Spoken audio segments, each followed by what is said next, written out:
And we also have Professor Herman Manyora. Professor, good morning and welcome back to Good morning to you. This has become home now. Yes. Yeah. The last time you were here, we were talking about the passing of Raila and post-Raila elections and so much on that particular conversation. Yes. But I'd like to ask you, now that you're here, Tanzania now, after the election, they're now having a conversation around having a conversation. They're basically talking about dialogue and a handshake. Yes. What do you think? What do you make of post-election Tanzania? I did an open letter to President Samia Suluhu Hassan. And I said what happened was not an election. There are so many bad things that happened. It's not the way it should be. And we feel very sad, especially given the death we are hearing, the numbers of the people who died, and it's worrying. And all the bad things that happened. So there was no election. But it is possible to pick up the pieces and move on. I know it's difficult, but in the interest of the nation of Tanzania, it is possible to not necessarily move on the way people say in this country, no, to pick up the pieces. And the beginning point will be, going forward to answer your question, embark on a process of national healing and reconciliation by accepting that things went wrong. And one tangible step to take would be to give the people of Tanzania a new constitution. People were shocked to hear that those elections could not be contested anywhere in court. So those kind of issues have to be addressed. Of course, like I've said, the opposition, those in jail must be removed. Prisoners of conscience, the boys and girls who have filled the jails must be released immediately. Tundu Lissu must be freed without conditions. And they must begin building their country. I think that's the best way. I know it's not easy. We have tried here. Yeah. When somebody has behaved the way this lady has behaved, it's not easy to convince people that we can move on in the Kenyan jargon. Yeah. But it is necessary. A mistake has been made. You cannot then ban the country because of a mistake of one individual, which has been an event, a sad chapter in the history of Tanzania. But they can move on. They can pick the pieces and move on. Yeah. So that 5 years is not far. If they don't do that, this lady will not finish 5 years. Umesema mheshimiwa Tundu Lissu anafaa kuachiliwa unconditionally. So what considering the charges, because he's facing treason charges, yes, and his case has been ongoing now for months, is it easy to just say, okay, you know what, for the sake of this country, forget the charges, wachilie jamaa? Those are trumped up charges. There is no treason there. Uhaini gani uko pale? Kutaka kuwa rais ni uhaini? Maybe ni ile njia alitumia kutaka kuwa rais. Hakuna njia yoyote. Na pia huyu mama sijui shida ni gani. Tundu hangemshinda.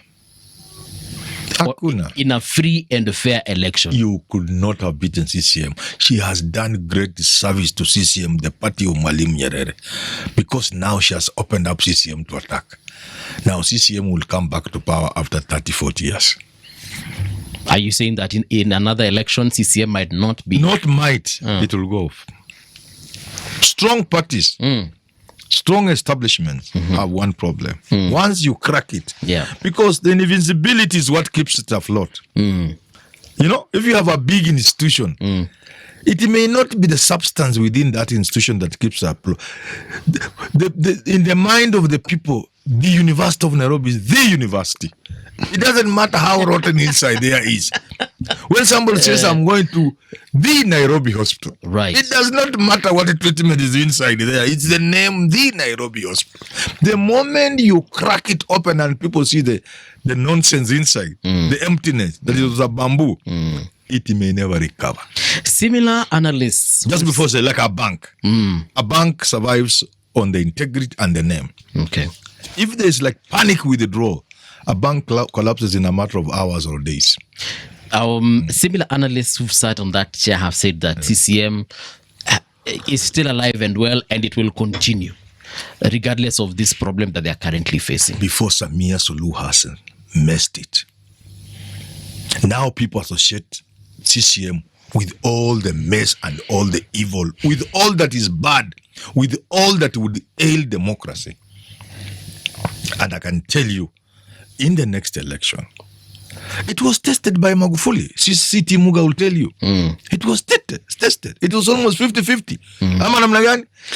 And it wasn't against CCM that time. It was against the process of choosing the presidential candidate. Okay. And they went almost 50-50. 8 million, around there. When Magufuli was on which part, I don't know what it was. Until they realized, this kind of mess can cause the CCM. And now what Suluhu has done, the next election, CCM will fare so badly, nobody will know it is CCM. You look ANC. Look at ANC. If something crazy like this were to happen to ANC, it will disappear from the political map of South Africa. That is the danger of being a very permanently strong entity. To maintain yourself at the top is never easy. But you must maintain yourself. Once you allow a crack for people to view inside, you are done. So we are looking at a situation whereby Tundu Lissu might be released. Then what? There's a handshake. Then we have a prime minister. It doesn't have to be that. They don't have to copy our style. 5 years is a very long time. Okay. In fact, the process of constitution making can occupy Tanzanians for the next 2 years. And then immediately after that, elections are. And in fact, they can say, as a part of this compromise, we give ourselves 2 years to work on a new constitution. And in the third year, we go for elections. Fair.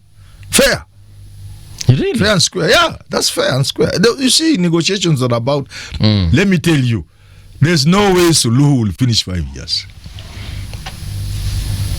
Mark that, some diary somewhere in your. There's no way she will finish 5 years. You see, there's Uganda. There is Kenya. Yes, there is Tanzania. Oh, yeah. Each of them has their history. We have had a history of struggle. And we are used to these struggles. And incremental achievements, we achieve, we lose, we go back, we gain. We have a new constitution and all that. And we can talk a lot. But we are nowhere near Tanzania.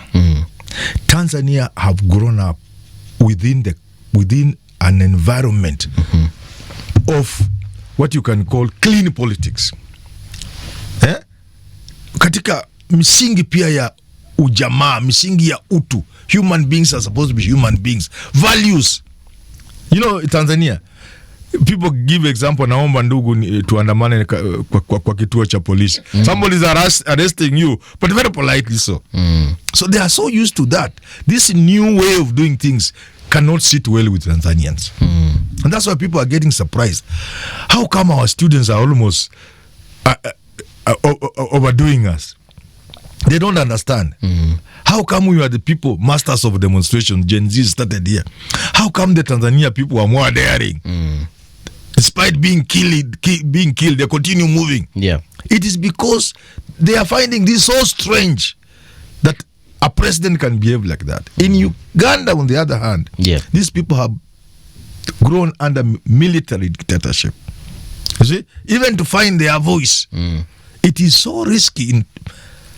You can only say the current courage in Uganda, the demonstration you see, is a direct link to what is happening in Kenya. People are copying what is happening in Kenya. So you can see the three countries are different. Tanzania will not take those things. Okay. Because they have not known it all their life.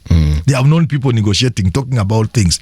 Watu wanaongea juzi, huyu Siti Muga anataka kuwa mbunge, lakini kweli huyu hata ukikumbuka huyu bana wakati alikuwa ziwi wanamchambua, wanasema hapana sio huyu bana, hapana tunaweka Manyora sasa. They are so used to that kind of politics that when you come and try to bring dictatorship open, they have a problem with you.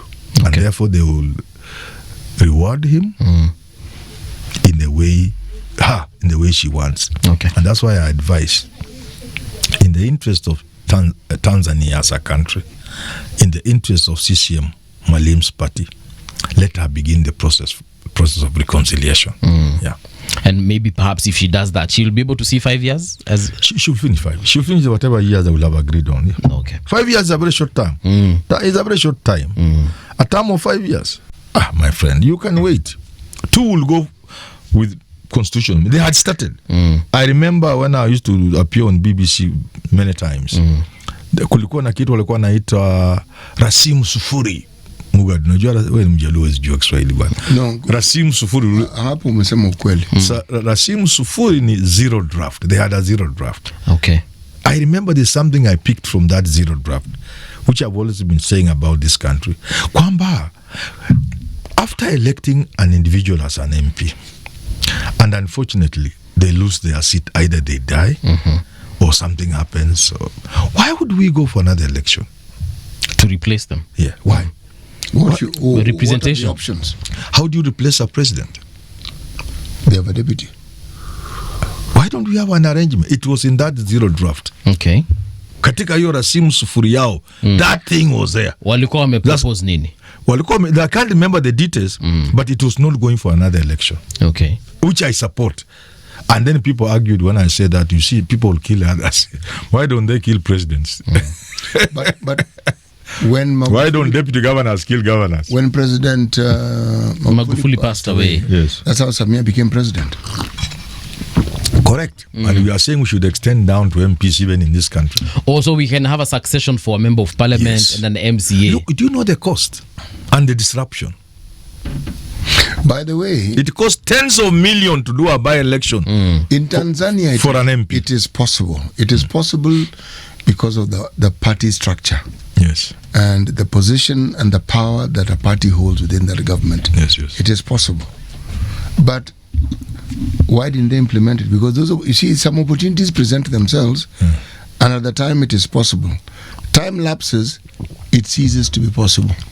Because other changes have come about, and the resistance that such a proposal will meet will be more than it could have made if it was done earlier on. Herman, there's a question I want to ask here. Yes. In your opinion, do you think in a party system like that of CCM, a president can hold sway over and above those who are senior office bearers within the party? Who has more sway? Senior office bearers within the party or the president?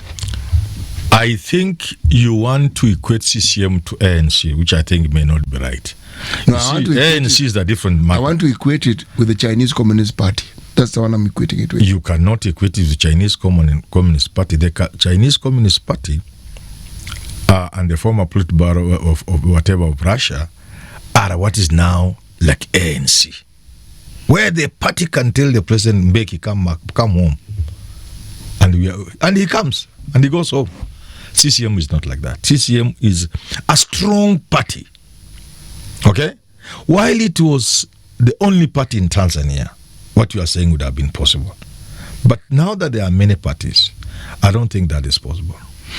CCM, by its very structure, yes, gets into the very basic fabric of society. Correct. In terms of the membership and in terms of the people who work there. Yes. They have a former minister, a former president who, in fact, was a military man, who essentially taught at their key military academy. What he taught was politics. Yes.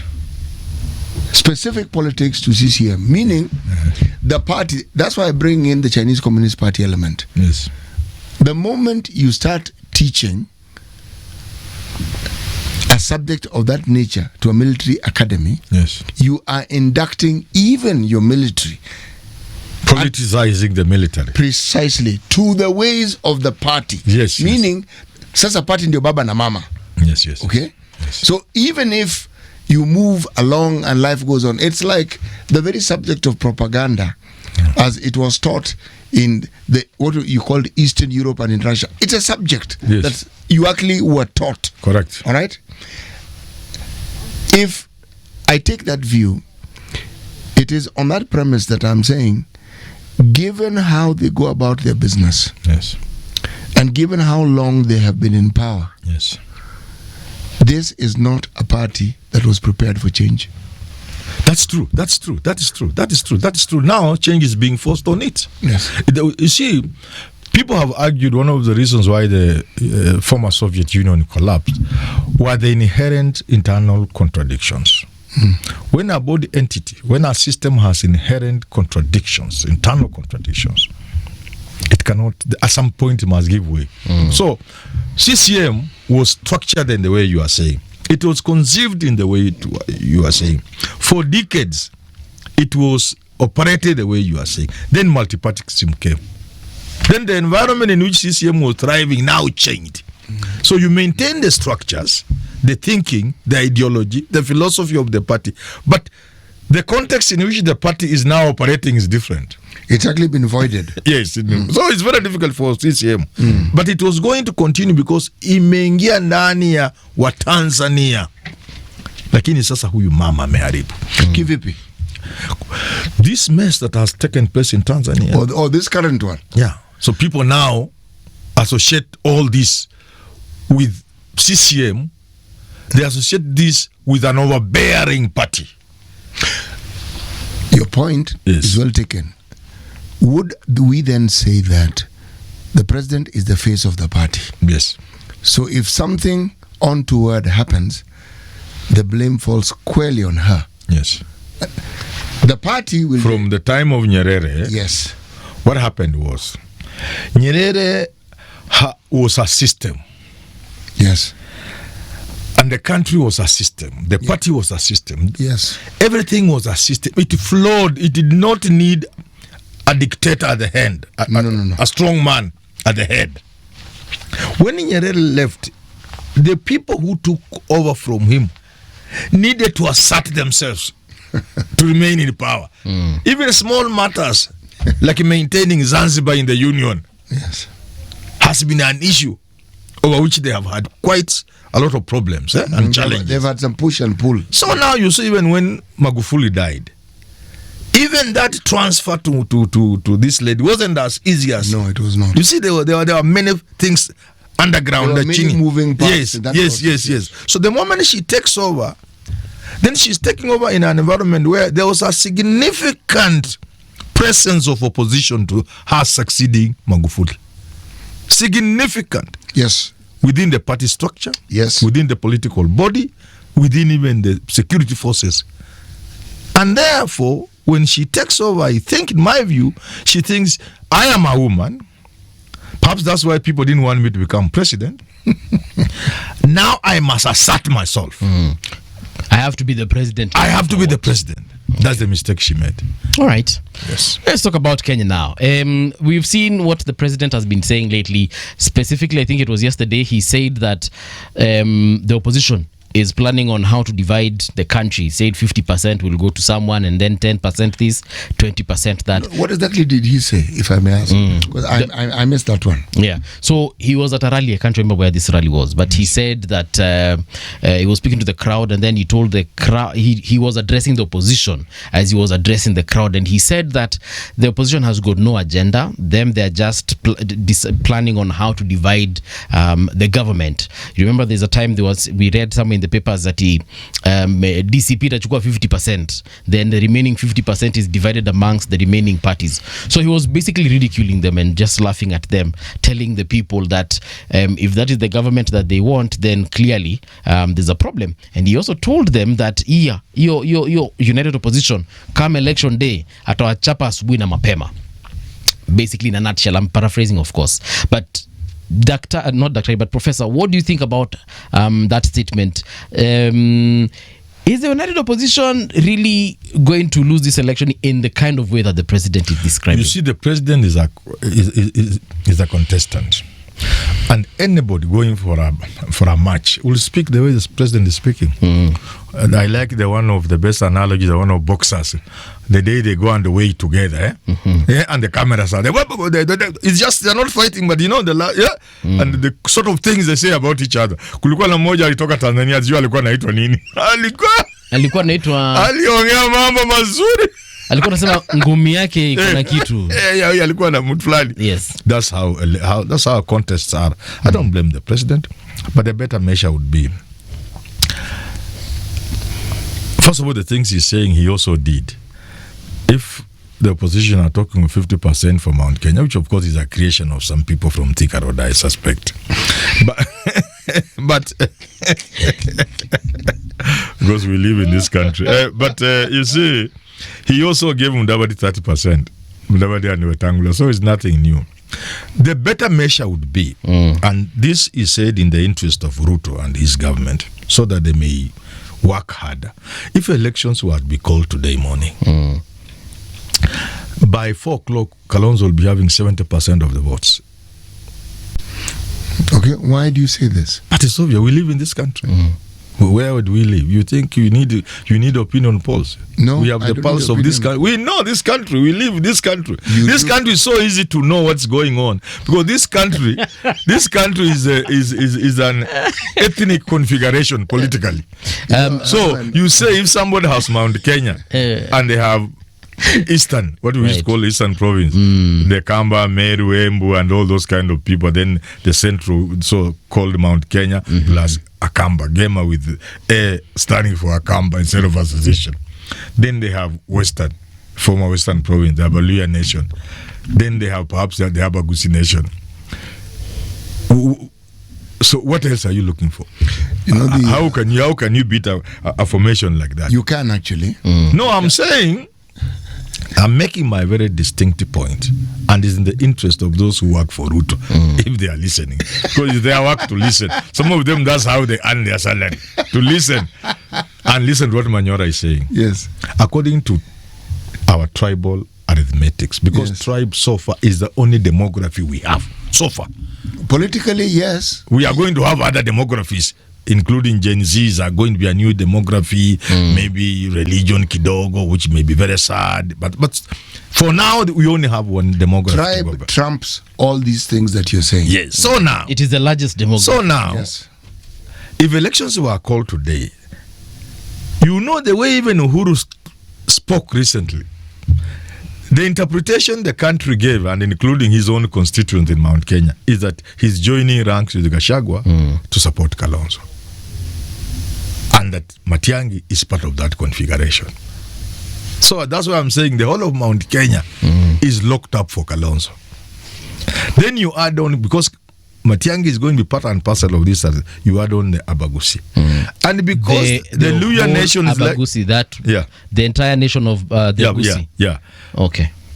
And then you are looking at Natembeya or Wamalwa becoming the running mate to Kalonzo. You are looking up the entire Mulembe nation in excess of 75%, 80%. Now, which school do you need to go to learn the arithmetics that ESAB imeingia tayari Kalonzo has over 65-70%? I'm saying that because that is the situation today. But like Muga says, it can be redone, it can be changed, it can be re-engineered. Kazi sasa kwa Ruto na watu wake. That's what I'm saying. I'm not saying come 2027 Kalonzo will get 70%, but I'm saying that is the situation today. If elections were held this afternoon, Kalonzo will get 70% of the votes. Okay. City was to say many of the dynamics you not have had time. You not have had time to know what Uhuru actually meant. Was he supporting Gachagua? Or he meant he was creating room for him to enter with Matiang'i on the mountain, and the implication that will have on the mountain vote. So those are dynamics that will shape the elections as we move to 2027. But for now, it sits pretty bad for the president. Let's look at President Ruto's allies. Has he gotten the Kalenjin vote? Total. Okay. Yes. Does he have the Luo vote through ODM? Doubtful. Why? Doubtful because, you see, Luo Nyanza has a group of people who are quick. They are in a hurry to deliver ODM and the community route. And that is evident even to a child. Okay? That may work or it may not work. But they are in a hurry, in a rush to deliver ODM. And they are saying it openly. They are calling themselves orphans. Including very intelligent people. But remember, ODM is Luo Nyanza. Luos as people are the most political community in this country. Okay? They are the sort of people who have always produced quality leaders because they question beyond the Luyas call it mbeku mbeku. Luos have a name for it. Ile pesa, kutoa pesa watu wakule in election, they have a name for it. Million Yambo knows about. You're talking about the money, what people ask. Yeah. Say Gonya. Yo. Besides that, even if you do Gonya, the Luos will still look at your quality. That's why they rarely bring rubbish to parliament, as Gachagua was saying. For that reason, the questioning part of the Luo nation may either prevent the move towards Ruto or dent that move to the point that even if Luo people support Ruto, it may not be 100%. But more worrying and concerning, if I were Ruto, is that the Luo people did not give Raila sufficient votes. Otherwise, he would have been president. How do we expect them to give Ruto the votes they didn't give Raila at the time he had his best shot at the presidency? Because the numbers are there. Yeah. 2.1 million voters, 1.4 voted, 700 didn't vote. Raila lost by 200. Raila himself would not agree with that thinking. You say that's part of the propaganda. But we are only going by the figures and the facts. Yeah. So if there was a low turnout, nationally, which is we know why people are losing interest in politics, and that's global actually. So despite that low turnout was a little frightening, and I expect therefore even at his best, even if the entire Luo nation chose to back him, and I've been saying this and people they wait to see. I've been saying this. I would not be surprised, City, if Ruto gets more votes from Mount Kenya than from Luo Nyanza. In actual votes. Wacha kelele mingi, nini, we are orphans, what, Raila told. When, like they say, the rubber meets what? The road. When the dust are settled, we have counted the votes. Zile zimetoka Mount Kenya za Ruto ndio hii, ile imetoka Luo Nyanza ndio hii. Ya Mount Kenya inaweza kuwa mingi. Does the president, or not significant difference. Does the president have the Kushite vote? That northeastern bloc. Yeah, that's it. He has it. That's it. Almost locked. Yeah, almost locked. But unless you tamper with the numbers, can they be tampered with? Unless I'm using the word unless you do. There have been stories about porous borders, less vetting, removal of vetting. There are all these stories, refugees voting. These are things that are in the public domain. So unless you play around with the votes, it's not a very significant harvest. Okay, but remember there's also dispute as to the census, the last census. The people of that region felt their numbers were brought down, but other people are arguing surely that increment was not acceptable statistically. So there is still some push and pull as to what are the numbers from that area. But if the numbers were to be as close to genuine as possible, it will still not amount to a lot. So you'll have to add that, add the Rift Valley vote, add the Nyanza vote. The president will do very well at the cost. But you see, these are also sparsely populated areas. So you'll do very well at the cost. So the cost would not go to the opposition as traditionally gone. Because I understand in the coast we have the Kamba people, we have a lot of Luo people there, we have a lot of Luyas as well. Yes. So within the urban settings. Okay. Except for Lamu, where we have like Kenyatta settlement scheme. Yeah, where you have even Kikuyu MPs and so on and so forth. Yeah. But generally, the president will do much better at the cost than he has done before, than Uhuru did, than he did in 2022. Certainly. So what you're saying essentially is that if we were to vote today, yes, the presidency would be Kalonzo's to lose. Certainly, 100%. Like I said, Raila, and I still insist. People say, you said, Manyora, you predict. First of all, I'm not a magician and I'm not a prophet. I just analyze the figures and the demographics and all these things that I see and the politics of the land. I said, there's no way Ruto was going to win that election. I still maintain Ruto did not win that election. 2020. Raila lost it. Simple. Yeah, Raila lost. That's what you are saying. Kalonzo can lose his election. Ruto, there's no way Ruto can win against Kalonzo. But Kalonzo can lose it, just like Raila lost it. So that Ruto didn't have to win. All that was required was Raila to lose the election. And he proceeded to lose that election. You know, the time between now and the election in 2027, so much can happen. When you hear the president saying the things he is saying, in my opinion, when politicians speak, they are reacting to something. Yeah, he knows the truth. The truth is so painful for the president. And because we have the intelligence, he sees these briefings every day. He does every morning. He knows, see, your president, the president, if elections were held today, you'll be at 32%. You'll be at 30%. He can't get to 40. 35 he can't. Now. But you see, Ruto is a politician. Yep. And he's not sleeping. On the other side, when I say these people attack me, on the other side, these other guys are so complacent. You know, they are sleeping because they think one term is in every corner.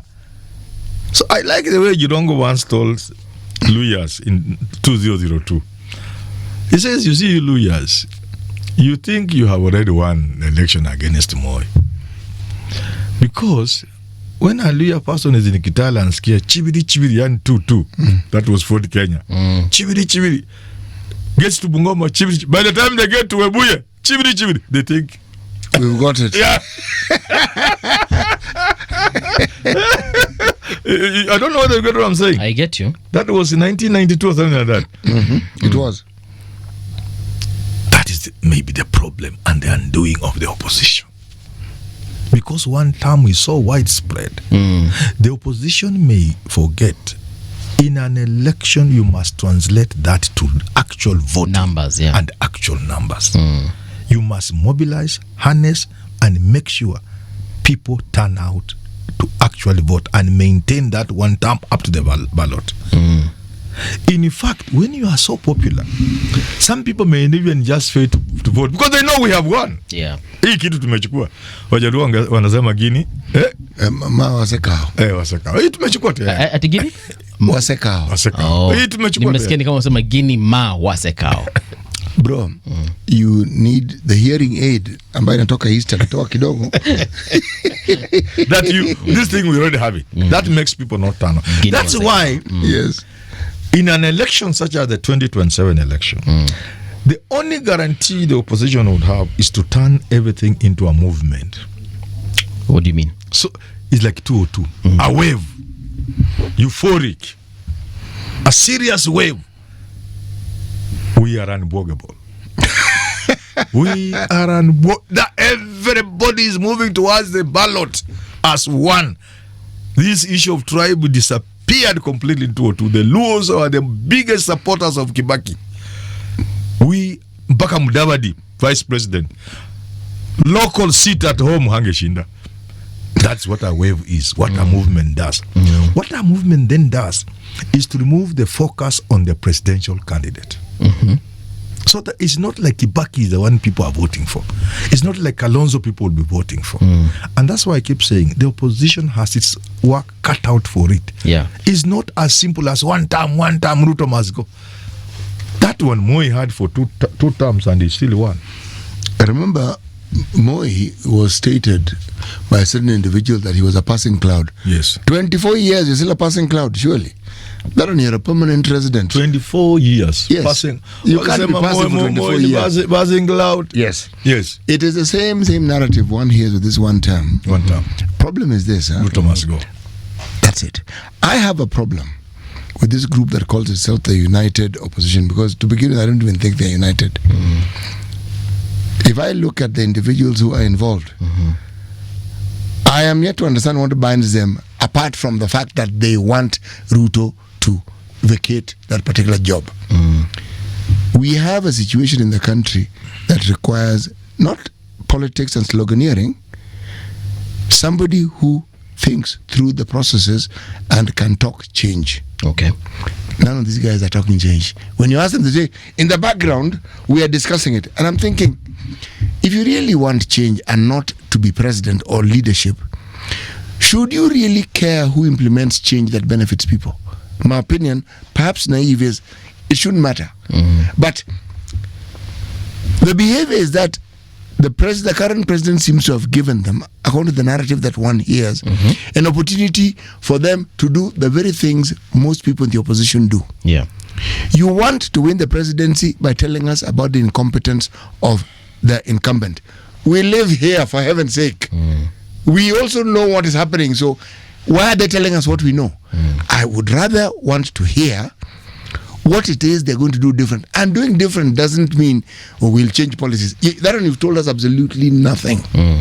We'll do things different. Again, you've told us absolutely nothing. What specifically are you going to do?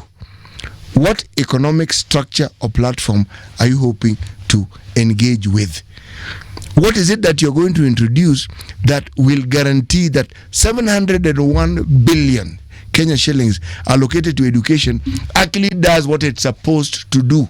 Not this nonsense we hear of money sent to schools, then head teachers are supposed to send some money back to Jogo House. Not that nonsense where you're being told you're supposed to build God knows X number of classrooms or labs right across the country, some money is allocated for it, and nobody audits to tell you how many were built or how many are not built. Again, furniture to furnish these schools, these stories are told, and the end of it is never told. But it's not easy, Muga. Then they should not vie for those jobs, because it is a difficult job, and anybody who wants to be king, you must know what it takes to be in that position. These fellows don't seem to understand that. And that's part of why Ruto would give them a hard time. You see, what you are saying has a lot of challenges. You know, the voter is not prepared for the hard facts. Then prepare them. As a story was told about Kibaki, that people like Kibaki, why they wouldn't be elected. They gave an example of somebody like Kibaki going on the shores like Victoria. And instead of exciting people politically, you are giving me the economics of marine economics. Kwamba hapa hii samaki kutoka leo tutakuwa tukiwavua kwa style hii, tunatengeza cold room hapa, alafu processing. People don't want to hear that. People want to hear politics. People want to be excited. So that is where the challenge is. On the one hand, you need to excite the voter. The people who carry the vote. Not Muga, not Manyora, not you. On the other hand, you also need to say what Muga is saying. What is it are you going to do that is different from what Ruto is doing? And Ruto has been challenging them. If they take that for granted, it will be their undoing. So, this is how I keep telling them they need experts. Really experts. Not these sycophants who surround them. People who understand politics and this country well. So somebody will tell you, okay, let's talk about this aspect of the economy. For the attention of City Muga and the rest, within our manifestos and other platforms. But also let us plug the same idea and politicize it. And they present it in a political platform by working on the messaging, so that now the same thing that appears in a serious document, that you sometimes you present occasionally in press conferences, the same issue now is packaged for the voter on a platform. That's what I'm saying. It's challenging. It's not easy, and that's why you find movements have NRA and NRM, the National Resistance Army, the armed wing of the struggle, and National Resistance Movement, the political wing. Now, in this case, we don't have the armed wing. We have the political wing and the economic wing. So while the soldiers are fighting economic war and explaining in town halls, in newspapers, on television, on radio stations, and in your manifesto and elsewhere, and with the donors and other interested parties from outside the country, and also these people are fighting the one term, Ruto must go, blah, blah, blah. But occasionally they pick an item from this other wing, a political thing like unemployment, and they use it on a political platform. That's where they should need to look for people like Manyora here to do that job for them. I'm not joking. This election, if you do not have narratives, you must have the best storytellers, the people to create the narratives and present the narratives to the people of Kenya.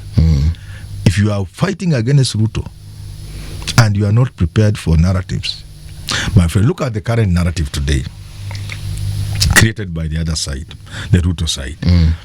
That, look, Kalonzo is a good man. In fact, he's ideal for president. But look at the company he's keeping. My friend, that is a powerful narrative.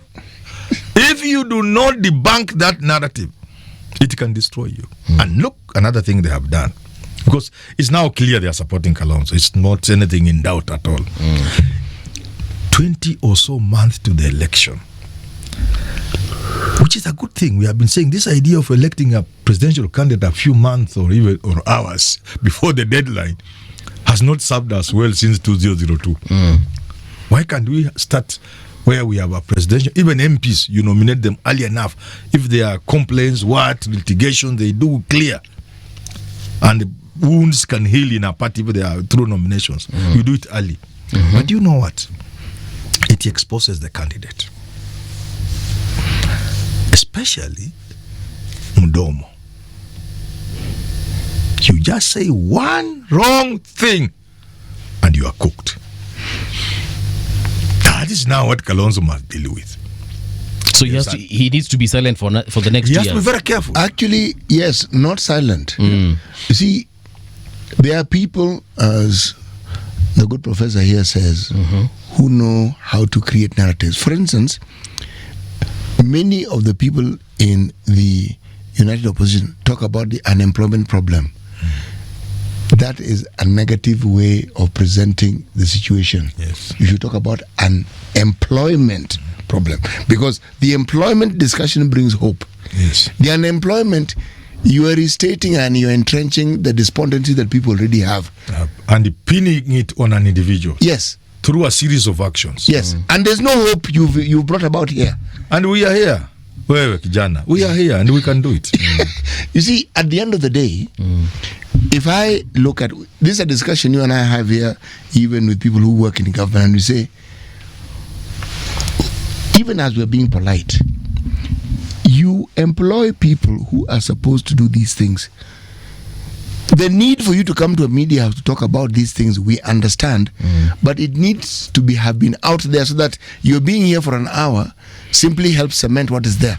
But the truth is, it isn't out there. And yet, you all have people who you call a communication team. Yes. So unless push comes to shove, all these people, including the president's people, and this is where the professor is right. If it is a question of selling a narrative of hope, the president is regurgitating what he did when he was on the campaign trail. That is tired news, and people don't particularly want to hear it, because it also resonates with promises that people feel have not been kept. So it doesn't help you. In fact, it has a negative effect when it is said. This other side here, who have an opportunity of a lifetime to actually you see, what the good professor talked about in 2002, we were a country that was hopeful. And so when you had people who resonated with that hope and that change, the movement was not difficult to forge. The formation of Ford and the other Fords and the support of people like Matiba, why that movement was possible was because people needed change, and some of these individuals resonated with that aspiration for change. Right now, tell me, of these leaders in the opposition, which one resonates with the narrative of change? They must deal with the issue that there isn't a figure who creates a sense of hope, who embodies hope, yes, who is bold, who is an inspiration, yes, even to the young people and so on. That in the absence of that figure makes the job for these guys even more difficult. Yes. because they seem to be entrenching the status quo with their narratives. Yeah. And the status quo is what led to the narrative of Ruto must go on one term to be popularized. And yet now it's sounding like somebody singing with a flat tone. And it's very difficult because, you see, it is so difficult. Yep. Because I still maintain they are going up against a very tough guy who can read them from 18 vile vijana wanasema. Anawasoma wakiwa 18. Anawaona. That's Ruto for you. Yeah. So but they have time to work on some of these challenges. They are by no means easy challenges. They are quite difficult challenges. Now, these folks in the opposition, number one, there are quite many. Yes. The principals, that is, and of course they come with other people who are also supporting them behind. How will they? Because there's been a conversation, I think it was last week, about how they'll divide power. And again, the president was actually ridiculing that whole situation of 50% this, 50% that, 10% here and there. How are they going to come together and decide, okay, you will be this, you will be this one, I will take this, and so on and so forth? I think it's more or less, it comes out more or less naturally. It begins with seniority. Look, they are coalescing around Kalonzo. He to use the word of a friend of mine called David, he told me this. He's a glue that is holding the opposition together. So it's not in the same way Raila was quite the obvious choice, but Kalonzo is fitting the bill of being the obvious choice. Meaning he's good enough. He's good enough. So that should not be a problem. Now the question then becomes, and they have to wrestle with this, who deputizes him? If you give Matiang'i, you run the danger of leaving Western open for attack by Ruto. So you have to lock Western. And there's no better way of locking Western than giving Natembeya or Wamalwa the running mate. So you see, that's also sealed. The only challenge will be with it Wamalwa, or that's a local domestic issue that can be sorted out at the national. I think I read somewhere in the same report that perhaps Natembeya will be DP, then Wamalwa becomes speaker. Thing like those. Yes, and he may think he's the senior of the two, but that's not a problem. So you lock Western. So that's easy to decide. Now you get to the prime minister position, and I've argued that it is possible for either side to push for a prime minister. And if I was the one pushing for it, I will do it in a very nice way. I've said it in one of my videos. I'll go to the Supreme Court right away and say, we want to introduce the position of prime minister, but that's not why we are here in court. We are here for advisory of the court, so that nobody else questions and challenges what we have in mind. What do we have in mind is to introduce a 7th ballot. So people vote for MCA, ballot 1, MP, women rep, president. Those are 6. Another one is a referendum. It happens in many countries. Okay. So this referendum question will be yes or no. Do we have a prime minister or not? With the powers and all things already stipulated in the bill. But for the voter, it is just yes or no. Once the Supreme Court says yes, these formations will be going to the elections with a powerful position of prime minister. So now the question becomes, who gets it? Is it Matiang'i? Or is it Madakarua or Gachagua on behalf of the mountain? Correct me if I'm wrong. Doesn't that position already exist in the name of PCS? No, that's rubbish. No. We are talking about really substance, a really position. It is not legal. Let me put it simply. But it is there. It is there, but it's neither here nor there. You know, in 2017, I was part of the people who were crafting something for NASA. Okay. At that time, I was doing it from the ANC side. I came up with a late friend of mine called Nanjakululu, God rest his soul. We crafted the idea of a chief minister. And we looked at the constitution, and we were able to back it with the constitution. What happened? You know, when the parties, there were about 4, Isaac Ruto, CCM, Ford Kenya, Wetangula, ANC Mudavadi, and ODM Raila, when they finally agreed and settled on Raila, it wasn't as easy as people might have think. When they agreed, now they went to work from one office. And now, each party sent people to that place. I was not part of those who were sent by NC, and the idea just died like that. It was. I laughed, but that's an anticlimax. Yeah, I was waiting. That's how it died. Because we had crafted something very good with my friend, the late Nanjakululu, was the 4 principles. Okay, so Raila is the president and has 1 or 2 key ministries. Kalonzo is the vice president. Under him, there are sector ministries, each sector. Then Mudavadi is the chief minister with sector ministries. Chief ministry, the key among them was interior. Mudavadi was going to have interior. And then his chief minister also.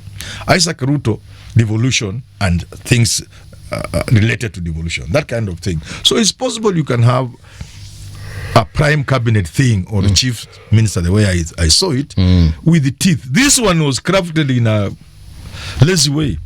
But I'm saying a really prime minister position through a referendum during the election day, is it 10th of August 2027? And the question will be, do you give it to Gema? Okay. Or do you give it to Matiang'i? That's where the challenge would be. Now they will have to figure out, what does giving Matiang'i mean? What does giving Gema mean? What does 2032 look like? In that configuration, Kalonzo will have to agree and to accept and to avoid the Kibaki way that he is one term.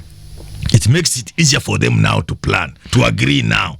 If Kalonzo is going for 5 years, you know, Herman, then he leaves. Now, when he leaves, the question will be, will Natembeya then be the presidential candidate? Or would we say, in the pecking order is younger, we can reverse a bit. And we give it to Eugene. You give it, not Eugene, you give it maybe to Matiang'i, who may be slightly older. They can figure out. So this election arrangement will have to go up to 2037. So that way they will figure it out. My problem with all these arrangements, I do not see how the citizens benefits from all this. Where in politics have citizens been in the picture? Gentlemen, that is precisely the point. Tumefika tamati. Asante. Thank you so much, Professor. Let's have this conversation again next week, and I hope you'll make time. I will. All so right. this is my home. Ushasema. Nataka tu munigawie shamba kidogo. Tutoke hivi ni kuonyesha ofisi ya mdosi. Yes. Nigawie shamba kidogo.